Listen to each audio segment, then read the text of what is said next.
नमस्कार, news for nation देख रहे हैं आप और मैं आपके साथ प्रार्थना। आज वट सावित्री का व्रत है जो कि कई सारी सुहागन महिलाएं अपने वर की लंबी उम्र के लिए रखती हैं। ऐसे में हम आपको बताते हैं कि वट सावित्री पूजा के शुभ योग क्या है, साथ ही पूजा के तरीकों के बारे में। बता दी कि ज्येष्ठ माह की कृष्ण पक्ष की चतुर्दशी तिथि पर वट सावित्री व्रत किया जाता है। इस व्रत को करने से वैवाहिक जीवन में सुख और शांति का आगमन होता है तथा पति की लंबी उम्र भी होती है। हर साल ज्येष्ठ महीने की अमावस्या तिथि के दिन वट सावित्री व्रत को सुहागिन महिलाएं करती हैं। इस बार वट सावित्री व्रत 26 मई सोमवार को शुभ योग में मनाया जाएगा। पति की लंबी आयु, सुख समृद्धि और सौभाग्य के लिए सुहागिन महिलाएं वट सावित्री का व्रत करती हैं। सनातन धर्म में इस पर्व का विशेष महत्व है। इस दिन बरगद के पेड़ की पूजा अर्चना का विधि है।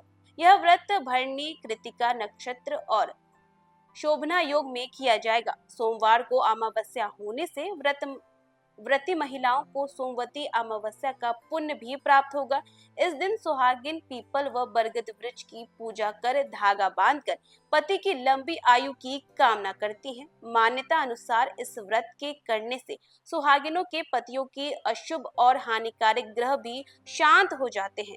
वही बात करें शुभ मुहूर्त की, तो वैदिक पंचांग के अनुसार ज्येष्ठ माह की अमावस्या तिथि 26 मई को 12:11 से शुरू होगी और अगले दिन यानी 27 मई को सुबह 8:31 पर तिथि का समापन होगा। ऐसे में 26 मई को वट सावित्री व्रत किया जाएगा। इसी दिन सोमवती अमावस्या भी मनाई जाएगी, जिससे दोनों लाभ सुहागिनों को मिलेगा। वही बात करें व्रत के लाभ के बारे में। इस पर्व के आने का सुहागिन महिलाएं बेसब्री से इंतजार करती हैं।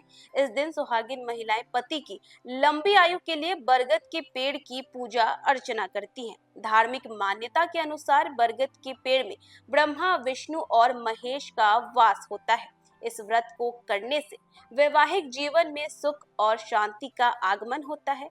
वट सावित्री व्रत विधि पूर्वक करने से अखंड सौभाग्य की प्राप्ति होती है। इस दिन सुबह उठकर स्नान कर सूर्यदेव को अर्घ्य देना अति शुभकारी होता है। इसके बाद बरगद के पेड़ के नीचे सावित्री और सत्यवान की प्रतिमा को विराजमान कर पेड़ पर जल अर्पित करना और फूल और मिठाइयां समेत अन्य चीजें अर्पित करना लाभदायी होता है। इसके बाद दीपक जलाकर व्रत आरती करें। रोली बांधते हुए पेड़ की सच्चे मन से परिक्रमा करें। वट सावित्री व्रत की कथा का पाठ करें। इसके बाद वैवाहिक जीवन में सुख और शांति की प्राप्ति के लिए कामना करें। इस व्रत में अन्न और जल का त्याग किया जाना पुण्यदायी माना जाता है। इसी के साथ आपको बताते हैं कि आपको भी क्या दान करना चाहिए। ज्येष्ठ महीना 11 जून तक रहेगा। ज्येष्ठ महीने में जलदान के अलावा छाता, चप्पल, अन्न आदि का दान करने से व्यक्ति के ग्रह गोचर पर सकारात्मक प्रभाव पड़ता है और दुष्ट ग्रह शांत हो जाते हैं। तो इन्हीं पूजा के तरीके और शुभ योगों के साथ आप भी वट सावित्री का ये शुभ त्योहार मनाएं और अपनी पति की लंबी आयु की कामना करें। तो फिलहाल इस खबर में बस इतना ही। देश दुनिया की तमाम अपडेट्स के लिए देखते रहें न्यूज़ फॉर नेशन।